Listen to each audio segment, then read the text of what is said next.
Apa terbuktinya nubuat Nabi tidak akan terjadi hari kiamat sampai di akhir zaman itu akan muncul gejala perperangan. Ya, hari ini akan membangun 5 perperangan besar di muka bumi. Selesai perang Malhamatul Kubra, tidak ada perperangan apapun kecuali kita akan menyambut datangnya hari kiamat. Ya, di subuh hari ini satu hadis dari baginda Nabi Muhammad SAW. Kita coba bukan mempreteli ya. Preteli itu bahasa lainnya. Kita coba membedah satu hadis ini. Karena dalam satu hadis ini ada 5 poin. Yang 5 poin ini menjadi bukti akan nubuat baginda Nabi Muhammad SAW. Kata baginda Nabi Muhammad SAW, yushiku alla taqumas sa'ah. Kata Nabi, tidak akan terjadi hari kiamat atau yakadu an yakunas sa'an an takunas sa'ah. Hampir terjadi hari kiamat jika kalian menemukan 5 perkara. Kata Nabi. Kata Nabi, kiamat itu akan terjadi kalau sudah nampak tanda awalnya 5 perkara. Di dalam hadis yang lain, Nabi bilang kiamat itu akan datang setelah 10 tanda kiamat besar. Tapi sebelum 10 tanda kiamat besar itu ada banyak tanda-tanda kata Imam Abi Daud, Sunan Ibnu Majah, Ad-Darimi, Ad-Dailami. Itu menyebutkan dalam kitab-kitab mereka tentang beberapa fitnah. Fitnah. Berbagai macam fitnah yang terjadi. Di antaranya kata baginda Nabi Muhammad SAW, hatta yuqbadul ilmu. Yang pertama. Jadi Bapak Ibu sekalian yang berbahagia, kata Nabi dalam riwayat ini, yuqbadul ilmu. Ilmu itu dicabut. Ini kalau diuraikan oleh Imam Al-Ghazali di dalam kitabnya Ihya Ulumiddin. Begitu juga dalam satu kitab judulnya Al-Ulama Ar-Rabbani wal Ulama Il-Akhirah. Jadi ada buku, judul bukunya Al-Ulama Ar-Rabbani wal Ulama Ad-Dunya. Ada ulama dunia, ada ulama akhirat. Itu disampaikan. Bahkan Umar bin Khattab itu menyampaikan khusus dalam hadisnya, hadis ini mauquf. Kalau mauquf itu dia tidak sampai kepada baginda Nabi, sampainya kepada Rasulullah, kepada sahabat saja. Hadis cuma sampai kepada sahabat, tapi karena hadis ini sampai kepada para sahabat, dan orang tahu, ulama mengerti sahabat itu msti sejalan dengan apa yang dilakukan oleh baginda Nabi Muhammad sallallahu alaihi wasallam. Imma minal qaul wal fi'il wat taqrir. Meskipun pada persoalan perkataan, perbuatan dan keputusan. Sehingga pada persoalan ini kata Umar bin Khattab, ini persoalan yang sangat berbahaya. Kata Umar begini, inna akhwafa ma akhafu ala ummati munafiqun alimul lisan. Kata Umar bin Khattab, yang paling aku khawatirkan daripada umat Nabi Muhammad nih, dan ini menukil dari hadis Nabi. Nanti kita lihatkan hadis. Yang paling aku takutkan itu munafiqun alimul lisan. Kemudian sahabat bertanya, kaifa yakunu munafiqan aliman? Jadi sahabat bertanya sama Umar, loh kok bisa? Ada orang munafik tapi cerdas. Orang munafik tapi pintar. Orang munafik tapi alim. Maka disebutkan munafiqan aliman. Itu Umar bin Khattab, kaifa yakunu hakada? Kata sahabat, kaifa yakunu munafiqan aliman? Bagaimana jadinya kok bisa ada orang munafik bisa alim? Kemudian disampaikan sama Umar bin Khattab, munafiqun alimul lisan. Cerdas lisannya, tapi tidak cerdas hatinya.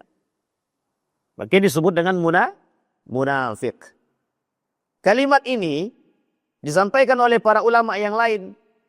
Dalam tulisan mereka disebut dengan izharul Islam wa ibtalul kufri. Ada orang yang menyembunyikan kekufuran, mereka tampakkan keislaman. Itu namanya munafik gitu. Nah, kembali kepada poin tadi, yuqbadul ilmu. Ilmu dicabut. Poin pertama dulu. Ketika ilmu dicabut ini, kata Ustadz Adi Hidayat, itu bukan dicabut, bukan dihilangkan oleh Allah fisikanya, kimianya, matematikanya, fikihnya, bukan. Bukan ilmu itu yang hilang. Bukan dihilangkan, bukan digeser, bukan dihapus. Disarah oleh hadis yang lain. Innallaha la yantazi'u intiza'an. Walakinnallaha yantazi'ul ilma biqabdil ulama. Tapi hilangnya ilmu, cabutnya ilmu tadi biqabdil ulama. Dengan menghilangkan ulama. Dengan menghilangkan alim ulama. Sekarang kita garis bawahi dulu kalimatnya. Ulamanya yang kita garis bawahi. Loh, kalau ulama ini perlu kita garis bawahi. Perlu sangat. Karena di akhir zaman itu yang ditakutkan oleh Nabi. Menjelaskan daripada hadis yang dinukil oleh Umar bin Khattab. Dari hadis baginda Nabi Muhammad SAW. Apa kata Nabi? Yang paling dikhawatirkan oleh Nabi di akhir zaman itu bukan Dajjal. Bukan Dajjal. Dajjal khawatir. Tapi di atas Dajjal ada yang lebih dikhawatirkan oleh Nabi. Sebelum Dajjal itu datang. Dajjal itu ada dua kata Nabi. Dajjal itu ada dua. Ada berapa Bapak Ibu Dajjal nih? Dua. Satu. Dua. Satu Dajjal betulan. Namanya Masih Dajjal. Yang kedua manusia jadi-jadian yang menyerupai Dajjal. Nah, ini yang paling penting itu yang terakhir ini. Yang paling berbahaya. Kata Nabi, yang paling aku takutkan itu bukan yang Dajjalnya itu. Sebelum Dajjal itu datang. Sayakunu fi akhir zaman dajjaluna kazzabun. Ada orang-orang manusia yang merupai Dajjal. Kata dia. Lebih parah daripada itu. Dajjal ini satu. Tapi kalau dajjaluna kazzabun. Banyak banget para Dajjal itu banyak sekali.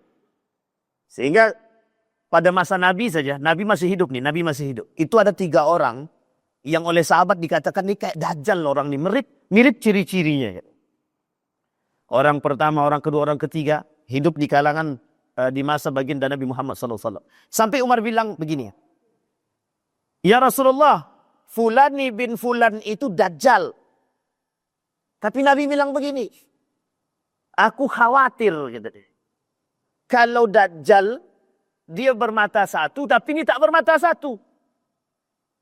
Sampai orang yang dikatakan Dajjal itu bilang begini. Dajjal itu tidak punya anak. Tidak menikah. Aku menikah. Aku punya anak. Dapatlah kesimpulan dari 3 orang pada masa yang sama itu. Kata Nabi.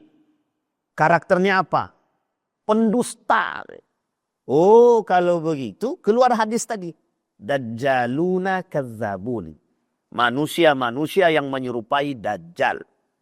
Karena karakter Dajjal itu adalah pendusta. Berarti sekarang ini banyak Dajjal-Dajjal Ustaz. Beda tipis. Kok bisa begitu? Iya, karena pendusta tadi. Dia berbohong dan berdusta ini beda. Berbohong ini alamatul munafik. Tanda orang munafik. Memang. Tapi di atas tanda munafik ini ada yang lebih berbahaya daripada berbohong tadi. Dusta. Dusta itu sudah tertanam kebohongan dalam diri dia. Memang menjadi sebuah satu tabiat. Jadi dusta ini adalah satu tabiat yang sudah tertanam dalam diri seseorang. Yang otomatis keluar dari perbuatan dia. Yang memang dia biasa melakukan itu. Ini yang disebut dengan dusta. Jadi kalau seandainya cuma berbohong sekali, 2 kali. Itu belum menjadi satu kedustaan. Kenapa? Karena dalam kedustaan itu ada pengkhianatan. Ini poin penting. Nah, kembali kepada poin tadi. Nabi, Umar mengambil daripada hadis Nabi. Kata Nabi, yang paling ditakutkan, aku khawatirkan di akhir zaman itu bukan persoalan Dajjal. Tapi yang aku persoalkan adalah ulama su. Seorang alim tapi su. Ulama tapi buruk perangainya. Sangat buruk perangainya. Dan yang mengisi akhir zaman itu ulama su. Disampaikan oleh Nabi dalam hadis yang tadi untuk menjelaskan pada hadis kita yang pertama. Hadis yang pertama kan ada 5 tanda hari kiamat itu kata Nabi.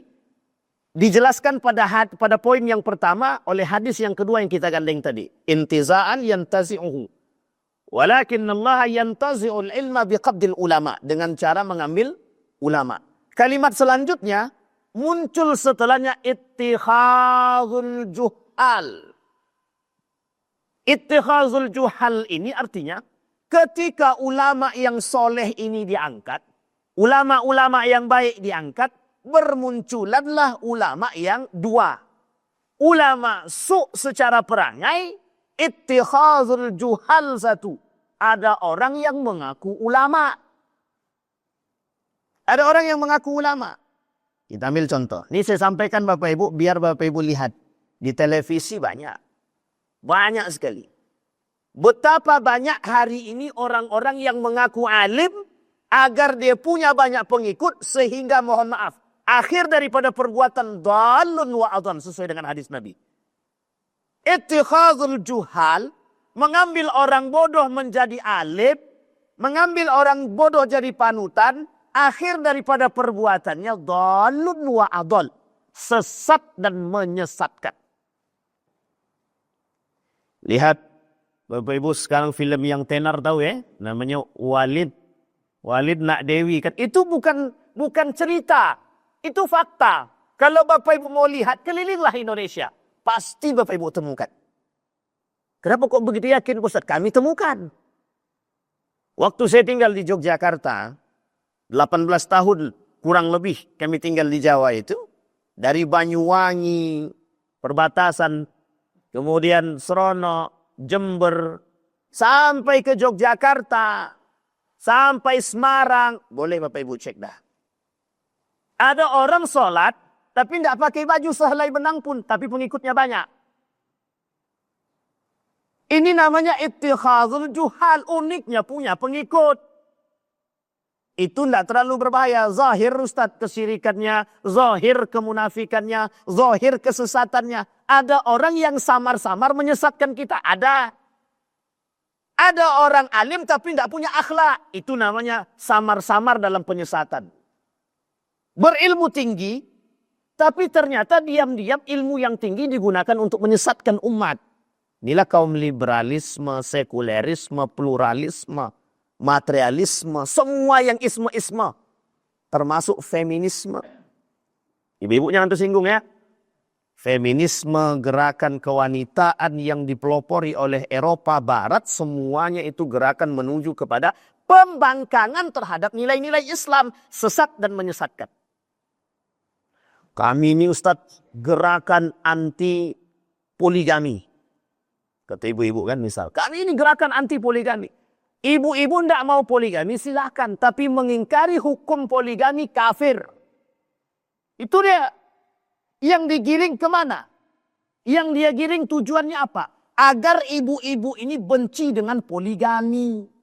Kalau benci terhadap poligami ada dua kemungkinan. Kalau tidak suka masih aman. Tapi kalau benci dengan poligami dan hukumnya kafir. Tersamarkan kekafirannya. Nah, coba bayangkan tuh. Ini bermula dari mana? Ittikhazul juhal. Maka ulama jadi terbagi dua. Ada yang disebut dengan ulama Rabbani. Ada ulama yang disebut dengan ulama su. Parahnya lagi kata Ali bin Abi Thalib bukan ulama su. Kata Ali bin Abi Thalib ulama dunia. Tahu Bapak Ibu ulama dunia ini maksudnya apa? Ulamaul amwal. Alim tapi butuh duit. Kata Ustaz Adi Hidayat namanya ulama air pub. Kalau tidak dibayar tidak keluar. Dan itu zahir. Bapak Ibu boleh. Ini kita katakan fakta saja bukan apa tidak. Ini fakta Pak. Karena ini yang dihadapi. Ini saya ceritakan fakta yang sangat unik yang telah lama. Tidak sekarang ya. Tapi lama. Dalam sejarah kemerdekaan Republik Indonesia. Ini kita ceritakan. Ada perkumpulan para alim ulama di Jakarta. Dalam masa penjajahan Belanda. Ada seorang alim yang dianggap kealimannya bekerja sama dengan Belanda. Tertulis dalam buku dan mendapatkan golden karena sudah mau bekerja sama dengan Belanda. Dan memberikan informasi perkumpulan para alim tadi di Jakarta. Pada akhirnya ulama-ulama yang berkumpul di Jakarta untuk menentukan kemerdekaan Republik Indonesia dibombardir. Diserang. Itu yang ngasih tahu kumpulannya siapa? Alim. Seorang ulama. Banyak yang protes pada tahun itu. Dan ini dituliskan dalam satu buku. Saya masih ingat betul buku itu dan masih ada di rumah itu. Dan buku ini diterjemahkan ke dalam bahasa ini oleh salah seorang dosen Universitas Islam Negeri yang ada di sini. Di Riau ini. Karena beliau termasuk muridnya. Dan ada di sini orangnya. Kalau Bapak Ibu tidak percaya boleh tanya itu sama orangnya itu. Pernah menjabat sebagai wakil rektor satu Universitas Islam Negeri di sini. Tapi ini kalau sensitif potong aja, Pak. Kalau tidak sensitif tidak apa-apa, lanjutin aja. Sampai di sini paham Bapak Ibu? Oh itu jelas. Bekerja sama demi golden. Bapak Ibu tahu golden ya? Demi emas, demi duit, demi pendapatan. Ini yang disebut dengan ulama dunia.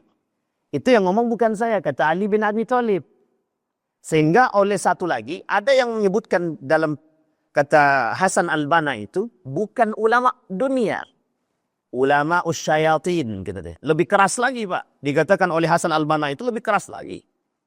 Ada ulama ul-akhirah, ulama dunia. Ada ulama ar-rabbani, ulama usyayatin. Dan ini yang sangat berbahaya. Nah, qabdil ulama, dengan mencabutnya para alim, ada dua makna. Satu, dimatikan orang alim sedikit demi sedikit. Jadi secara perlahan orang-orang yang betul-betul kealimannya dicabut oleh Allah Pak. Ini Bapak Ibu mesti tahu mana orang-orang yang baik secara perangai, akhlaknya, ilmunya tinggi. Itu akan Allah cabut satu persatu. Satu persatu. Kok orang baik ini, ulama yang baik ini kok mati ya, kok meninggal ya. Dicabut satu demi satu. Karena di akhir zaman, orang baik itu dimatikan. Orang beriman dimatikan oleh Allah. Di akhir zaman sebelum datangnya hari kiamat. Cabut. Nah, kalau sudah meninggal prosesnya satu-satu cabut. Satu-satu cabut. Maka yang tersisa yang mana? Yang tersisa ulama dunia. Yang kedua, makna yang kedua, dicabut kepakarannya. Ini yang terjadi. Idza wusidal amru ila ghairi ahli fantadhiris sa'ah, kata Nabi. Hei, umat muslim, lihat, kata Nabi. Kalau sudah sesuatu diberikan kepada orang yang bukan pada pakarnya, tinggal tunggu tanggal mainnya. Jadi sesuatu yang diberikan kepada yang bukan ahlinya. Kita ambil contoh, mohon maaf, jangan tersinggung. Ahli teknologi atau kita ambil dia orangnya lulusan teknik, ahli teknik. Ahli teknik jadi Kementerian Agama. Kementerian Agama jadi kepala rumah sakit. Kira-kira sejalan apa tak sejalan? Kalau sudah zahir begitu modelnya, berarti tanda kiamat tuh Pak. Tapi sekarang modelnya begitu Ustaz. Siapa yang dekat dengan penguasa, dia yang jadi. Ya, jangan mendekat. Kalau tidak mau jadi. Tapi sunnatullahnya begitu, tanda kiamat. Jadi tanda kiamat itu memang begitu modelnya. Yang tak sejalan, yang penting aku dekat, mau jurusan aku apa, ahli aku apa, yang penting aku bisa duduk. Asal lu punya piti. Kalau kita tidak punya duit, betul kata Imam Al-Ghazali di akhir zaman itu. Wa innad darahima taqsur rijala mahabatan wa majalasa, kata Imam Al-Ghazali. Yang membuat manusia terhormat di akhir zaman itu bukan iman, tapi duit. Itu kata Imam Al-Ghazali. Ada perkataan Nabi begitu? Ada. Himmatuhum butunuhum. Perut tujuan hidup mereka itu perut mereka. Wa mata'uhum syarapuhum, kemuliaan mereka, harta yang mereka miliki. Wa kiblatuhum nisa'uhum, kiblat mereka perempuan mereka. Jadi dunia itu adalah harta bagi mereka. Wa dinuhum, agama mereka itu adalah dananiruhum. Yang menjadi agama mereka, Tuhan mereka adalah harta. Sekarang perhatikan tolak ukur hari ini apa? Standar keputusan hari ini apa? Standar keputusannya punya duit. Orang yang punya duit bisa memutuskan apapun yang dia inginkan. Tapi orang yang mengerti agama mesti perlu dipertimbangkan. Ahli dia di bidang agama. Ntar dulu Ustaz, kita pikirkan dulu yang lain. Nah, ini tadi malam ada seorang nelpon tentang dia punya usaha. Awalnya dia dalam usaha ini berkomitmen tidak mau pinjam ke bank. Satu ketika datanglah cabang salah satu perusahaan perbankan itu menawarkan 25 miliar, 50 miliar ditolaknya. 25 miliar ditolaknya. Tiba-tiba Datang orang kaya yang juga bekerja sama dengan bank, ditawarkannya 100 miliar. Dicarinya ulama-ulama yang membenarkan. Coba bayangkan, itu tadi malam. Real Pak perkataan ini. Saya bilang, kok bisa begitu? Iya Ustaz, kami sudah komitmen gak mau pinjam bank. Tapi ternyata komisaris kami, karena ada kedekatan dengan seorang yang kaya, yang punya uang, sampai dia ragu carinya ustadz yang bisa, ulama yang bisa memfatwakan yang benar, kata dia. Membolehkan. Astagfirullah. Wah, ini real Pak, tadi malam. Sampai jam 9 malam beliau nelpon. Hanya pengen ke. Saya bilang, kalau sudah komitmen selesai. Komitmen kan selesai. 25 miliar ditolak, 50 miliar ditolak, 100 miliar. Ragu Pak. Sama. Persoalan itu yang hari ini terjadi. Ini cerita nyata. Karena bapak saya waktu itu yang di Mekah. Ada seorang datang kepada salah seorang alim ketika itu. Yang terkenal pokoknya di Indonesia. Yang terkenal kealimannya. Datang tuh Pak. Bawa uang 1 triliun. Disampaikan kepada orang alim tadi. Yang bawa uang ini tadi datang ke Mekah itu cuma untuk menemui beliau. Dan mengatakan tidak usah ikut campur dalam urusan kenegaraan. Tinggalkan. 1 triliun Pak dibawanya. Dalam 1 koper. Dan itu diceritakan langsung sama bapak saya. Kebetulan beliau sedang sowan ke situ dengan beberapa jamaah yang lain. Dan banyak yang datang. Tapi tidak boleh masuk. Tidak boleh bawa HP dan sebagainya. Saya bilang. Ini perbandingan Pak. Jadi akhir zaman itu. Kalau tidak kuat iman dan akidahnya. Kita tinggal goyang Pak. Begini model kita sekarang. Kita mau ikut ke kanan atau ke kiri. Persoalannya sederhana. Apa persoalannya? Qabdul ulama. Ilmu yang diangkat. Yukbadul ilmu. Ilmu yang dicabut. Yang tersisa apa? Hasil cabutan ilmu tadi apa yang tersisa? Ittikhadul juhal. Yang tersisa orang-orang yang bodoh. Orang bodoh ini kata Imam Syafi'i, kata Imam Al-Ghazali terbagi lagi. 1, orang bodoh beneran. Dia yang gak mengerti ilmu sama sekali. Dan dia sadar akan kebodohan dia. Yang berbahaya itu Pak. Dia tak sadar kalau diri dia bodoh. Uniknya perkataan kebodohan dia dipakai orang. Nah sekarang berapa banyak pengikut-pengikut, mohon maaf. Pengikut orang-orang yang seperti itu. Ini kita ambil contoh nih Pak. Ada kajian. Pakai joget-jogetan, pakai biduan. Ada orang alimnya di situ. Sementara biduannya itu mohon maaf. Nggak pakai sempurna. Pakai rok pendek. Baju sempit. Tapi uniknya ulamanya di situ. Dan menyaksikan. Dan ini Bapak Ibu bukan persoalannya. Ini yang disampaikan Nabi di akhir zaman. Kata Nabi dalam hadisnya ada. Tidak akan terjadi hari kiamat kata Nabi. Sampai kalian akan melihat musik dihalalkan. Biduan-biduan muncul kata Nabi. Dalam kitabnya Syekh Hasim Al-As'ari. Risalah Ahlus Sunnah wal Jamaah. Dikarang oleh beliau. Dinukil dari kalimat hadis baginda Nabi Muhammad SAW. Coba bayangkan tuh. Masa ia kajian digandeng dengan. Kalau bukan karena ittikhadul juhal. Uniknya. Yang paling berbahaya. Ada orang yang mengaku pintar. Ini yang paling berbahaya. Inilah yang disematkan oleh Nabi dalam hadisnya. Yang paling ditakutkan oleh Nabi bukan Dajjal. Tapi yang ditakutkan oleh Nabi adalah. Orang yang pura-pura alim. Hanya untuk mendapatkan jamaah. Dan unik. Pengikutnya banyak. Itu dia yang kedua. Pemahamannya. Bi ittikhadul ulama. Ittikhadul juhal. Kemudian bi qabdil ulama. Pemahaman yang ketiga. Ketika ilmu dicabut dengan mematikan para alim yang pertama. Yang kedua kepakaran dicabut. Yang ketiga. Yang disebutkan oleh Nabi tadi. Tersebarnya kebodohan di antara umat. Dan kebodohan itu disebabkan karena munculnya orang-orang yang mengaku cerdas dan pintar. Kemudian, kata Nabi dalam riwayat yang lain, ada alat yang membuat itu tersebar. Yataqarabuz zaman wa yataqarabul aswaq.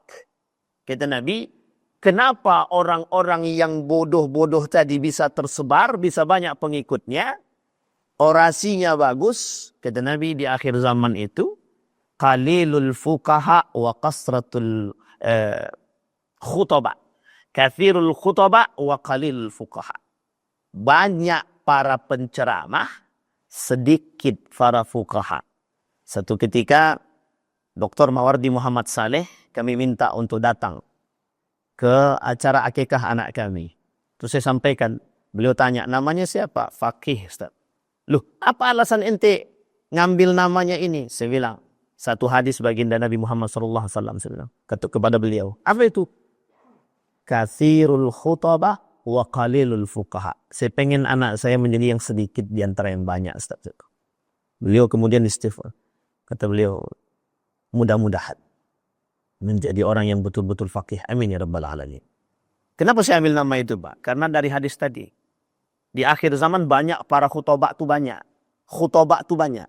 Tapi yang sedikit tu fuqahanya. Sekarang kita lihat. Lebih banyak mana yang terkenal? Para khutbah atau para fuqaha? Kata Ustaz Adi Hidayat itu, para fuqaha ini tidak punya channel YouTube. Tidak punya channel TikTok. Tidak punya channel Instagram. Tapi mereka duduk di pesantren. Masih ada punya pondok-pondok ternama yang umurnya sudah 100 tahun, 80 tahunan. Dan mereka masih eksis di pondok mengajarkan ilmu-ilmu. Tapi justru sebaliknya. Yang nampak di tengah umat itu bukan fuqahanya, justru para khutbahnya. Orang-orang yang ahli komentar dan lain sebagainya. Ini yang kemudian muncul di tengah umat. Nah, yang ditakutkan oleh Nabi yang seperti ini, kata Nabi. Kenapa kok bisa Nabi takut sekali dengan begini? Kita ambil contoh begini. Dajjal turun. Ketika Dajjal turun, apa yang disampaikan Dajjal semua masih terjadi, Pak. Tunjuk langit, hujan turun. Tunjuk orang mati, hidup. Ini kekuatan, kehebatan Dajjal. Perkataan Dajjal itu di tangan kanannya, Dajjal bilang tangan kanan ini surga, maka sesungguhnya neraka. Kalau tangan kirinya ini neraka, sesungguhnya surga. Artinya apa? Manipulatif yang dia buat. Manipulasi. Manusia tertipu dengan lisannya Dajjal. Sama, Pak.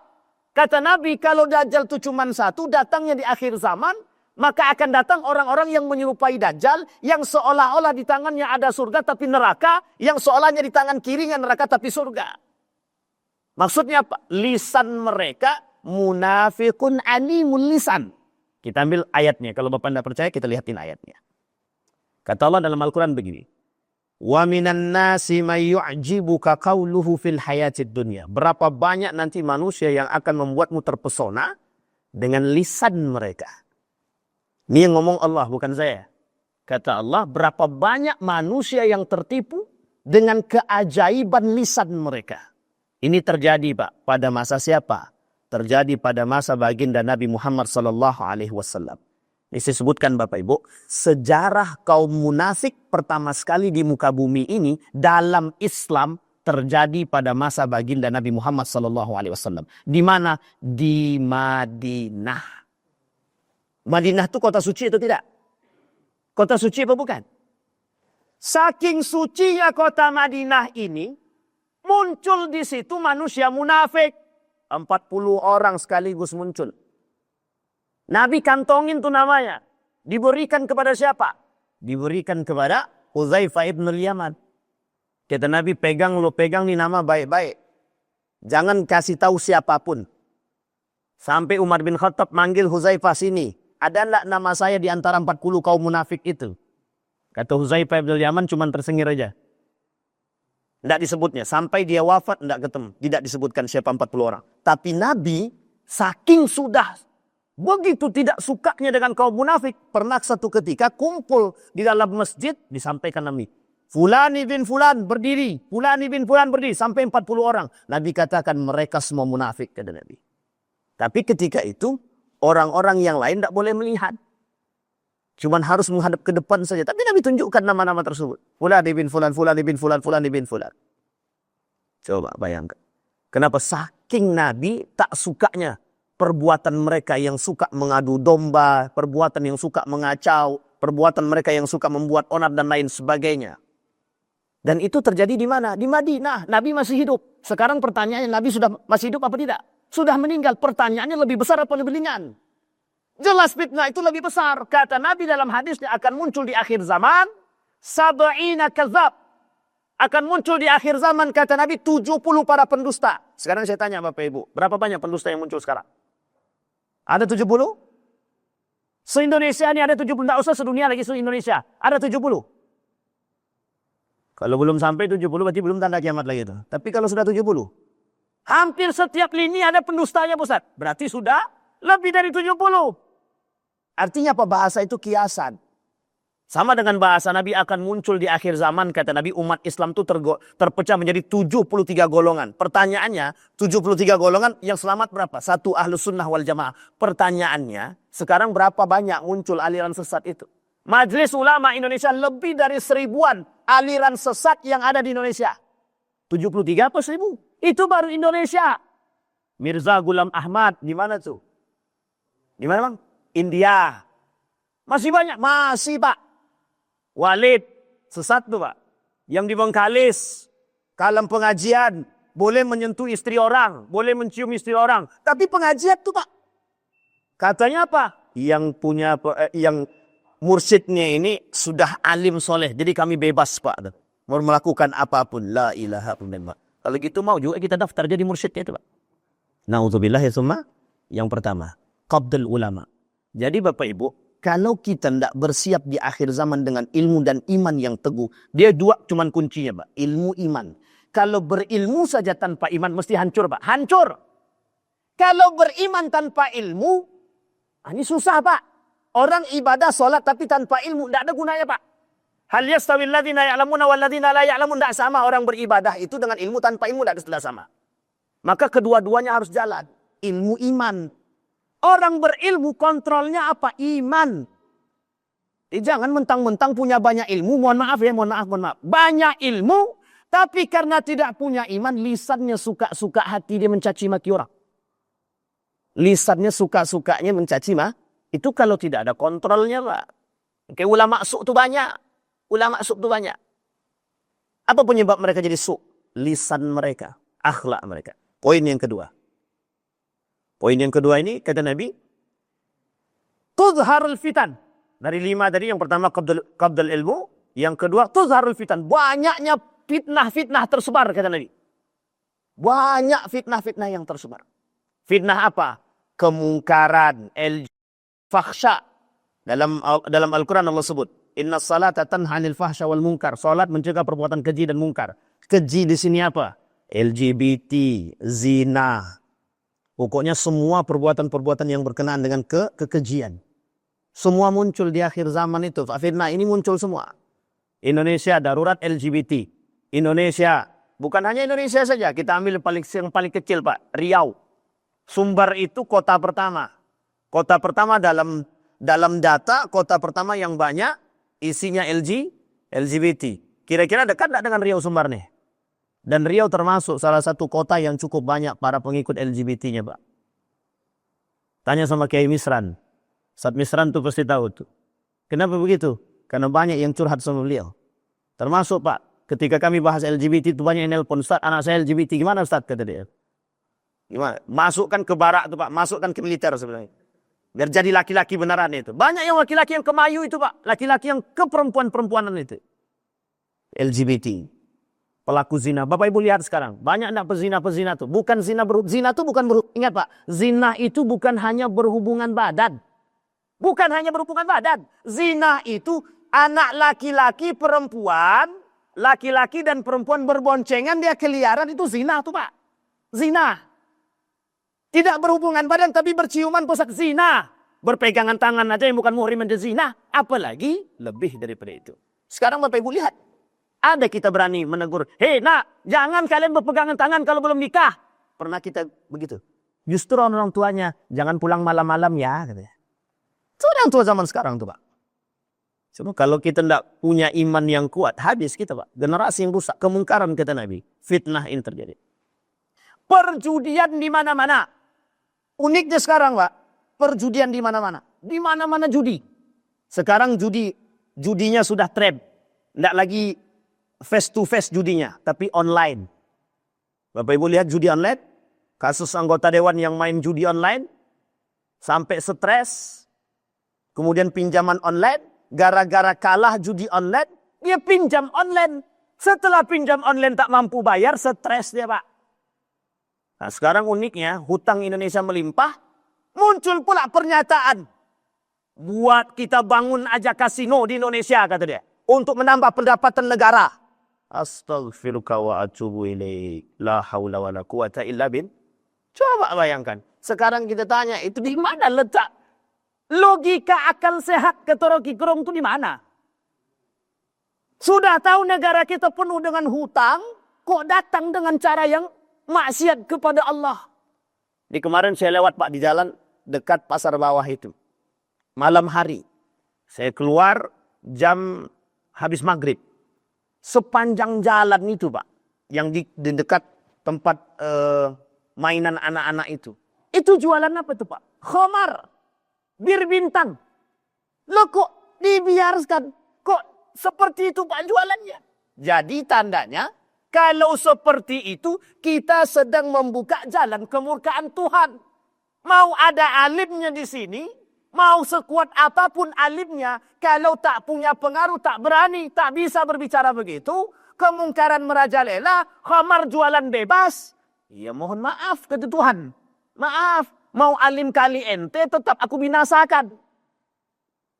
Karena kealiman tak bermanfaat bagi yang lain. Itu yang terjadi sekarang. Saya sampaikan sama Kiai Misran waktu itu. Kebetulan beliau majelis ulama Indonesia. Ustaz, saya bilang. Kemarin ada jalan. Dia bilang, Anda tengok tuh Ustaz. Di situ Ustaz, banyak sekali yang jualan khamar itu. Apa jawaban beliau? Itu yang harus kita basmi, Wan. Cuman ternyata di belakang itu ada pemainnya, Wan. Itu masalahnya, Wan, sekarang. La ilaha illallah. Sampai di sini paham maksudnya Bapak Ibu. Uniknya pemain itu penyokong dana pada. Nah, itulah pokoknya. Ini panjang cerita kalau sampaikan ini Bapak Ibu. Saya bayangkan. Di mana posisi kita. Sekarang Bapak Ibu perhatikan. Permainan ini kecil. Sekarang kita ambil yang garis besarnya Pak. Begitu cara Yahudi mempermainkan kita hari ini. Begitu cara Yahudi mempermainkan kita. Skala kecil saja kita dihabisi oleh orang kita sendiri. Yahudi mempermainkan kita dengan model begitu. Dia tak hancurkan kita dengan, mereka tidak hancurkan kita dengan tangan mereka. Tapi Yahudi hancurkan kita dengan tangan orang lain. Masih ingat kalimat ini dalam Al-Quran. Walan tarda ankal yahud walan nasara. Yahudi gunakan tangan-tangan Nasrani untuk menghancurkan umat Islam. Yahudi minoritas yang paling sedikit di muka bumi ini. Tak lebih dari 5 juta penduduknya. Semuanya. Tapi sangat sedikitnya mereka itu memegang dunia hari ini. Apa mungkin Amerika takut dengan Yahudi? Betul. Amerika yang takut dengan Yahudi. Amerika yang takut dengan Islam. Islam pernah takut dengan Amerika. Jadi jangan salah Pak. Para pembunuh-pembunuh itu menggunakan permainan-permainan. Salah satu permainan yang mereka gunakan adalah duit. Dengan uang inilah mereka bisa kuasai dunia. Siapapun bisa mereka beli termasuk para alim. Na'udzubillahi thumma na'udzubillah. Nah kaitan dengan yang terakhir Pak. Sebenarnya ada 5 tapi tampilan paling terakhir. Kata Nabi yang terakhir sebelum saya tutup. Kata Nabi yang terakhir adalah. Akan muncul perperangan demi perperangan. Jika Bapak Ibu temukan perperangan kian berganti silih datang antara satu dengan yang lain. Maka kata Nabi, nubuat Nabi terbukti. Apa terbuktinya nubuat Nabi? Tidak akan terjadi hari kiamat sampai di akhir zaman itu akan muncul gejala perperangan. Yahudi hari ini akan membangun 5 perperangan besar di muka bumi. Satu di antaranya yang sudah dia pernah buat antara India dan Pakistan. Dan Bapak Ibu perlu paham, ini bukan persoalan politik saja, tapi di balik itu semuanya saku saja. Perang agama. Itu semuanya perangnya perang agama. Dan inilah permainan Yahudi menggunakan tangan yang lain untuk menghancurkan kita semua. Itu bukan perangan politik antara Pakistan dengan India, bukan perang politik Pak. Itu cuma tutupan saja. Oh dalam bahasa orang politik begitu, iya kurang mendalam dia itu. Lihat asasnya. Semuanya perang agama. Yahudi, Islam, Palestina itu bukan perebutan tanah. Bukan.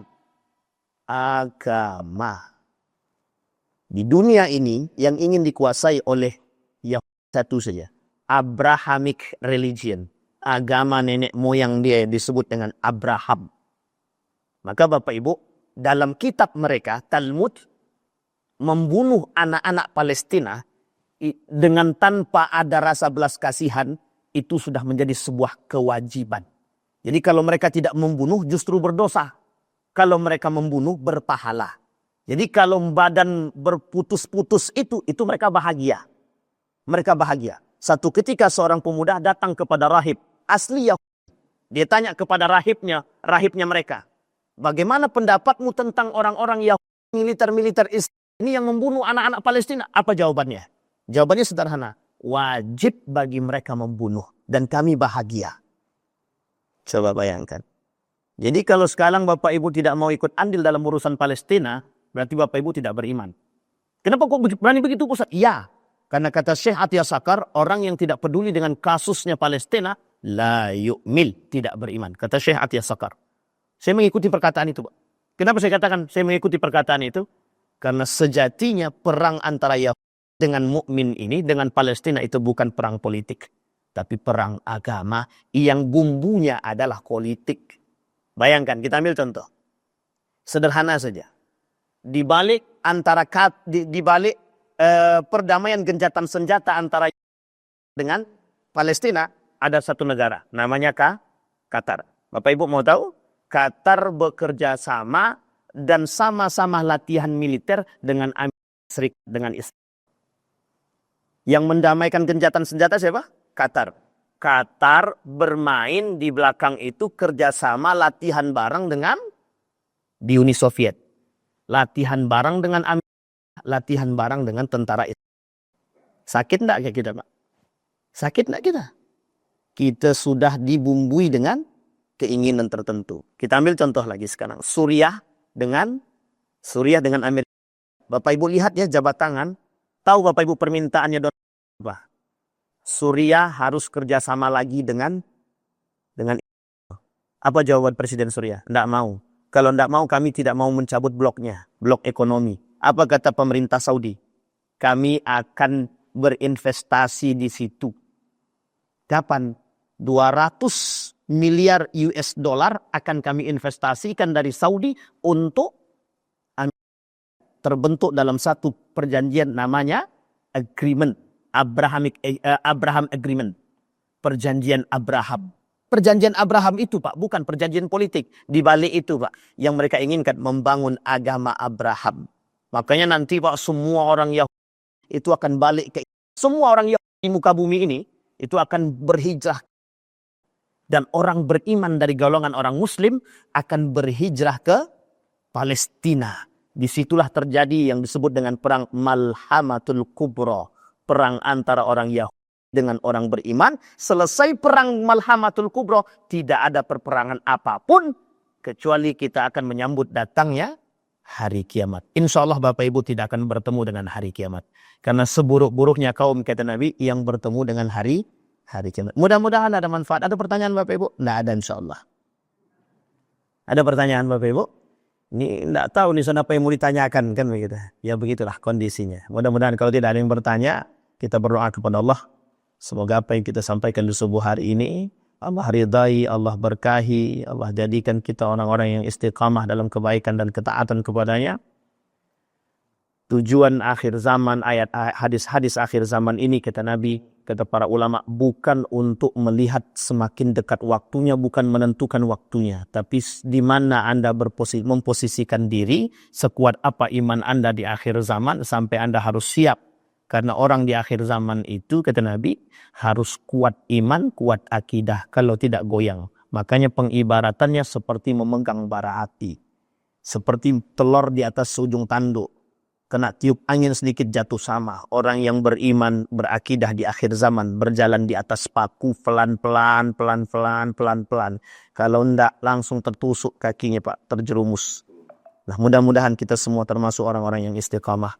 أعوذ بالله من الشيطان الرجيم بسم الله الرحمن الرحيم الحمد لله رب العالمين حمد الشاكرين حمد النائمين حمد يوافي نعمه ويكافئ مزيده يا ربنا لك الحمد كما ينبغي لجلال وجهك الكريم وعظيم سلطانك اللهم صل على محمد وعلى آل محمد في العالمين إنك حميد مجيد يا حي يا قيوم يا فتاح يا عليم يا عزيز يا غفار يا رب العالمين اللهم فقهنا في الدين وعلمنا التأويل اللهم اغفر لنا ذنوبنا وذنوب والدينا وارحمهما كما ربيانا صغارا اللهم اغفر لنا ذنوبنا وكفر عنا سيئاتنا وتوفنا مع الأبرار اللهم اغفر لهم وارحمهم وعافهم واعف عنهم وأكرم نزولهم ووسع مدخلهم واجعل الجنة مثواهم اللهم إنا لذكرك وشكرك وحسن عبادتك اللهم اجعل القرآن العظيم ربيع قلوبنا ونور صدورنا وجلاء أحزاننا وذهاب همومنا وغمومنا اللهم ثبت قلوبنا بالإيمان وطهر قلوبنا به اللهم انفعنا بما علمتنا وارزقنا علوما تنفعنا في الدين والدنيا والآخرة